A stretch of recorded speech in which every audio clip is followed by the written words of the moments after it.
તો જય મસુંદરનાથ, જય માતાજી. કેમ છો મિત્રો? મજામાં જશો, કારણ કે કાનાભાઈ આવી ગયા છે તમારા માટે હેલ્મેટનો ટોપો પહેરીને. તો મિત્રો મેં પહેલી વાર હેલ્મેટનો ટોપો પહેર્યો છે. હજુ સુધી હું કોઈ દી પહેર્યો નથી, પણ મને હારો અંદર મુંજારો થાય છે, બફારો થાય છે. પણ આજે હું જો નાહી ધોઈને તૈયાર થઈ ગયો છું અત્યારે કમ્પ્લેટના. હેલ્મેટનો ટોપો મેં પહેલી વાર પહેર્યો. મિત્રો કેવો લાગુ જરાક કોમેન્ટ કરી દેજો. મિત્રો ફાઇનલી જો અત્યારે અમારે ત્રણેય ગાડી ગોઠવાઈ ગઈ છે અને પેટ્રોલ પુરાવે છે ભાઈ બધા અમારા ખેલાડીઓ. જો આ રીતની ત્રણેય ગાડી ગોઠવાઈ ગઈ અને ત્રણેય અત્યારે અમારે પેટ્રોલ પુરાવે છે. પેટ્રોલ પુરાઈ જાય એટલે આપણે જવાનું છે રોડે. જો મેં આ રીતની ગાડી હાંકી હતી, આમ જો આમાં કાગળિયું હતું છતાં મને અત્યારે ખબર પડી કે ભાઈ આનું કાગળિયું કાઢવું પડે. જો અત્યારે શૈલેષભાઈ કાઢે છે. તો ફાઇનલી તમામ ખેલાડીઓ અમારે થઈ ગયા છે ચાર ને આમ હેલ્મેટ જો કાંઈ ઘટે નહીં એવું થઈ ગયું.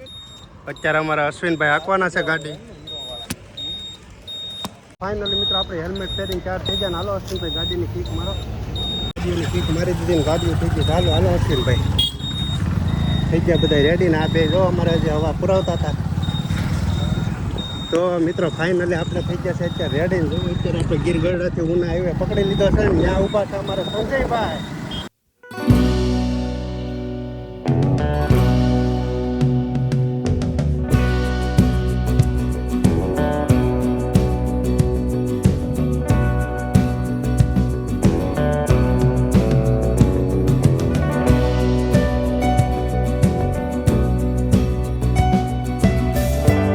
ફાઇનલી જો સંજયભાઈ અત્યારે આપણે આ દાંડીગીરના રાજાને લઈને ઉનામાં ઊભા હતા. જો અત્યારે આપણે ફાઇનલી પહોંચી ગયા છીએ ઉના. હાલો ભાઈ, દીવ જવાની તૈયારી ચાલી રહી છે ભાઈ ઉનાથી. હવે આપણે જો મિત્રો હવે આ મોરું કાઢીએ. મને નીકળતું નથી મિત્રો, હું આવું કોઈ દી ન પહેરાય ભાઈ, મરાઈ જાય. દીવ મિત્રો અહીંથી 6 કિલોમીટર થાય છે. અહીંથી સોમનાથ પણ જવાય છે. જો મિત્રો અહીંયા તમે દીવ આવો એટલે પેલા અહીંથી એન્ટર થવાનું રહે. આ છે મેન ગેટ ને અહીંયા કામ પણ ચાલુ છે એટલે અહીંયા સતત ચેકિંગ ચાલુ રહે પોલીસની. અહીંથી ભાઈ કેન્દ્ર સરકારની પોલીસ લાગી જાય. ચેકપોસ્ટ છે, ચેકપોસ્ટ. આપણે જવાનું છે દીવ બીચ ઉપર. જો અત્યારે આવી ગયા છીએ આપણે દીવ બીચ ઉપર. પેલા ગાડીનું પાર્કિંગ તો અહીંયા કરવું પડે. દીવ આવો એટલે તમે હેલ્મેટ, લાયસન્સ, ગાડીના તમામ કાગળિયા લેતા આવવા, જેથી કરીને તમારે કાંઈ પ્રોબ્લેમ ન રહે મિત્રો. અને હવે આપણે દીવની મજા માણવાની છે. તમે ખાલી નજારો જોવો, ખાલી જસ્ટ ખાલી નજારો જોવો તમે. હાલો તો આપણે દરિયાની નજીક જાય ને તમે અહીં જો કેમેરામાં પણ બતાવે છે. અહીં જો આ ટીવીમાં બતાવે છે. જો આ બધા નાવા હાટો ઉતાવળા થાય એમ તમે જોવો તો ખરી. અમારા અરવિંદભાઈ દીવની મજા માણો. અને મિત્રો સારી વાત તો એક છે કે અહીંયા એટલું સરસ મજાનું જે બનાવ્યું છે પાર્કિંગ એરિયાનું, પણ એક રૂપિયો ચાર્જ નથી લેતા પાર્કિંગનો. તો આ બહુ સરસ મજાનું કહેવાય. અહીંયા તમે જોવો આવું બહુ જબરજસ્ત ડેવલપ થઈ રહ્યું છે. દીવમાં આવો એટલે આપણને એવું લાગે કે આપણે વિદેશમાં આવ્યો એવું લાગે મિત્રો. તમે ચોખ્ખાઈ એટલી જોવો ખાલી. હજી તો આપણે દીવમાં ખાલી એન્ટર થયા તો આવું બધું જોવા મળે છે. હજી તો આપણે આગળ એવું અમુક વસ્તુ જોવાનું છે. હા ભાઈ ભાઈ, કાંઈ ઘટે નહીં એવો યાર નજારો છે ને. ચોખ્ખાઈ એટલે દીવની નંબર 1 ભાઈ. મિત્રો આ જો કેવું સરસ મજાનું છે. Fitness centre, drink water, shower change room, lecture, children park. આવો સરસ મજાનો નજારો છે. અને મિત્રો અહીંયા તમે જોવો તો ખરી રેતીમાં અત્યારે ફાઇનલી આપણે પૂગી ગયા છીએ. પણ આ જે નજારો છે ને બીચનો અદ્ભુત નજારો છે. ને આ બધા જો અત્યારે આવીને સીધા સાંયે ઊભા રહી ગયા છે. ને આ તો જાણે ઓલી કચ્છની રેતીમાં આપણે ન હાલતા હોય એની જેવું લાગે છે, જાણે હું કચ્છમાં ન હોય એવું. દરિયા કિનારે ઝૂંપડી અને ઝાડની કિંમત જોવો તમે ખાલી જસ્ટ. મિત્રો તમે આ જો દરિયાનો અવાજ તો તમે જો કેવો ઘૂંઘવાટા મારી રહ્યો છે. અને અત્યારે હું સંજયભાઈ આવી ગયા છે દરિયા આપણે બીચ ઉપર આવી ગયા છીએ. અને બીચનો કંઈક અદ્ભુત નજારો જોવા મળે છે. પણ હમણાં જોજો આગળ પેરાગ્લાઇડિંગ પણ જોવો તમે. વાહ ભાઈ ભાઈ. હવે અહીંયા ભગવાન શ્રી રામનું નામ લખવાનું છે મિત્રો આપણે દરિયાના કિનારે. અને દરિયો ભગવાન શ્રી રામના નામને મળવા આવશે ચોક્કસ. તમે જોજો ખાલી. તો જો મિત્રો સંજયભાઈ અત્યારે રામનું નામ લખે છે. અને હમણાં જોજો દરિયો આવીને આગળ ભૂસીને વહી જાય. જો મિત્રો સહેજ નજીક રહી ગયું, પાસેથી વહી ગયું. પણ હમણાં સંજયભાઈ નામ લખ્યું છે. જો આગળ દરિયો આવે તો જ બકે ભાઈ, એમાં કાંઈ ઘટે નહીં. તમે જોઈ લેવાનું. દરિયાને ભાઈ આવવું જ પડે હો ભાઈ રામનું નામ પૂછવા માટે. જય શ્રી રામ, જય શ્રી રામ. જોવો તો ખરી મિત્ર આ દરિયાના મોજા તો જોવો તમે, અદ્ભુત છે મોજા, કાંઈ ઘટે નહીં એવા. વાહ ભાઈ વાહ. જો મિત્રો જો મોજો એકથી એક આવે છે જો ભાઈ ભાઈ જય શ્રી રામ કાંઈ ઘટે નહીં મિત્રો હોય 100% વાત સાચી છે. તમારે ખતરો કરવો હોય ને અનુભવ કરવો હોય તો દરિયા કિનારે લખજો. આ તમે જોયું ને લાઈવમાં મેં કીધું તું કાનાભાઈને કે ભગવાન શ્રી રામના નામનો દરિયો મળવા આવે ને આવે જ.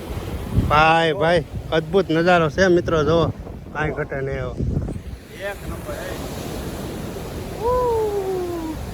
જો અમારી પાછળ કેવો અદ્ભુત નજારો જોવા મળે છે તમને. ચાલો એક લાઈક કરી દેજો. તો અત્યારે બધા ભાઈઓ લાઈનમાં ઊભા રહી ગયા છે અને હમણાં જો આગળ એક સરસ મજાનો સીન દેખાડશે.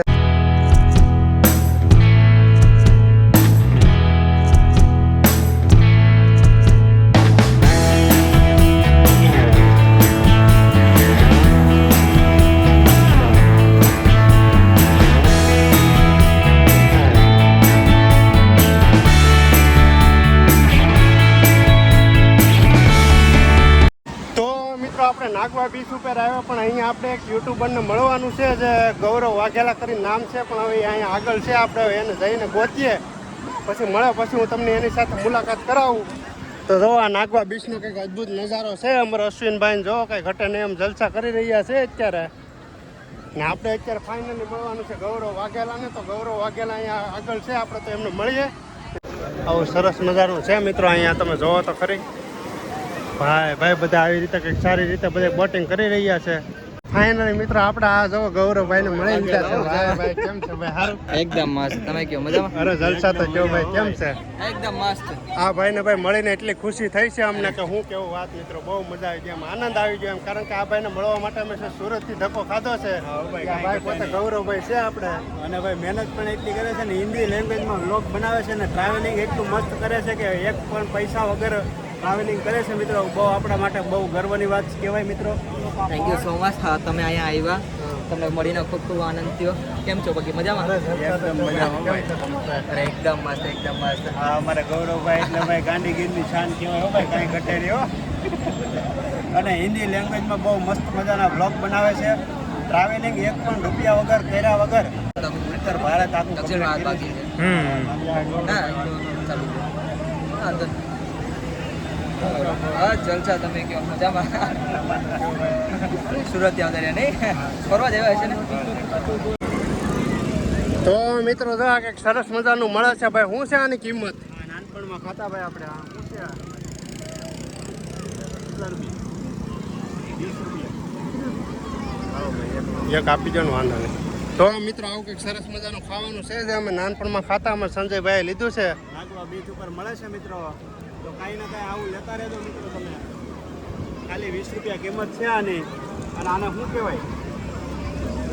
હા બુટ્ટી કે બાલ કહેવાય મિત્રો આને. ભાઈ ભાઈ તમે મિત્રો અહીંયા નાગવા બીચ આ ઉપર આવો તો તમે આ બુટ્ટી કે બાલ ખાજો. તમે જોવો ખાલી કેટલા મસ્ત મજાના છે આ. કાંઈ ઘટે નહીં એવા.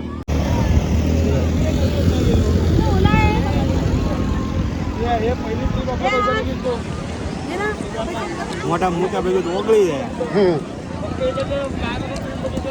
બુદ્ધિ કે બાલ. અને મિત્રો ભેળું પણ એટલું બધું લાગે છે કાંઈ ઘટનાની બહુ જબરદસ્ત વસ્તુ છે મિત્રો. રો અત્યારે અમે સંજયભાઈ ખાય છે. બુદ્ધિ કે બાલ કહેવામાં આવે આને. બુઢે કે બાલ એમ ખાવાની એટલી મજા આવે મિત્રો ન પૂછો વાત. મોઢામાં મૂક્યા ભેગું તો ઓગળી જાય. તો નાગવા બીચ ઉપર અમે કંઈક આવી મજા કરી છે મિત્રો. જોવો તમે કાંઈ ઘટે નહીં એવી. હા હા હા એ કાંઈ ઘટે નહીં. મોજે દરિયા હો ભાઈ. નાગવા બીચ એટલે one of the best beach છે મિત્રો. આવો ક્યારે કાંઈ મજા માણો તમે. બહુ મજા આવે મિત્રો. તમે મારી પાસે જોઈ શકો છો કેટલા લોકો નાઈને એન્જોય કરે છે પણ આપણે ખાઈને એન્જોય કરવાની. બુદ્ધિ કે બાલ. અમારે 3 ભાઈઓ છે જે અરવિંદભાઈ છે, શૈલેષભાઈ છે, ભરતભાઈ છે. એ 3 વ્યક્તિ જે નાય છે હું તમને બતાવું. તો ચાલો તમે વ્લોગમાં બનેલા રહેજો કન્ટિન્યુ. આમ જોવો આગળ. હા હા આમ જોવો તો ખરી. લઈ આમ જોવું હોય તો કેટલા દૂર જઈને નાય છે બોલો. દરિયાના મોજા અહીંયા સુધી આવે છે ને અમારા ભરતભાઈ ને અરવિંદભાઈ ને શૈલેષભાઈ 3 જેટલા દૂર થઈને નાય છે મિત્રો. એક અદ્ભુત નજારો છે મિત્રો આ દરિયાનો, જોવો નાગવા બીચનો.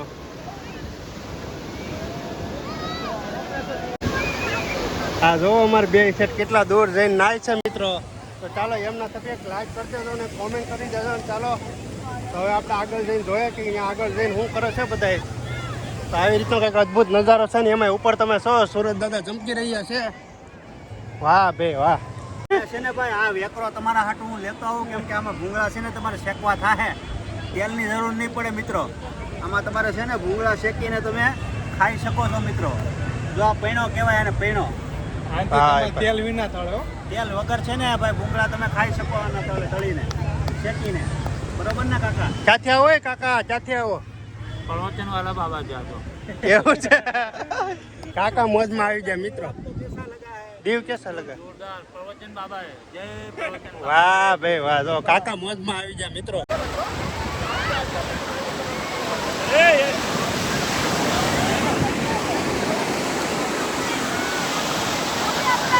બધા નાઈને કમ્પ્લીટ થઈ ગયા અને મિત્રો હવે અમારે આગળ નીકળવું છે. તો આ તો નાગવા બીચ. તો મિત્રો તમને કેવો લાગ્યો અમારો વ્લોગ ગમે તો લાઈક કોમેન્ટ શેર અને સબસ્ક્રાઈબ કરી દેજો.